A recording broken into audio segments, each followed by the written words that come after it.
Mukha ng issue, hatol ng isip, ang talk na dala ng hilagang tala. Ito ang Hilat Talk, ang podcast na magbibigay komento, kaalaman at pagsusuri sa mga makabagong balita at issue. Mainit na pagtanggap mga hilat talas. Sa panahon ngayon, halos lahat ng gawain pwedeng mapabilis ng artificial intelligence. Mga sulatin, plans, research.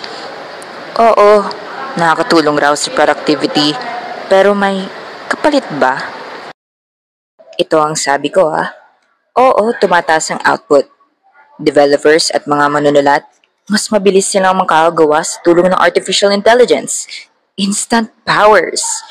Pero ayon sa pag-aaral, mas aktibo ang utak ng taong nagsusulat ng mano-mano kaysa sa gumagamit ng AI.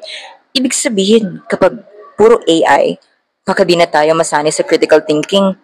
Haha, pati critical hit raw sabi ng mga hilat tala. Ituloy niya lang yan. Maraming AI users ang nagsasabing malaking improvement ito. Sabi nga ng The Economist noong ika-1 ng Agosto. Pero marami rin ang nangangamba. Baka kasi tuluyan tayong umasa sa teknolohiya at maging tamad sa pag-iisip. Kaya nga mga hilat tala, ito na talaga yung hamon. Tool lang naman yung AI, pero tunay na utak at paghatol, nasa man-made work pa rin. Hindi AI ang magpapatalino sa atin, kundi kung paano natin ito gagamitin.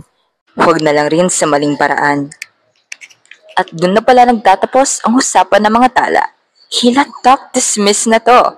Salamat sa pakikinig mga hilat tala. Hanggang sa susunod na pagkomento. Mukha ng issue, usapan na dala ng mga tala. Hilat Talk out.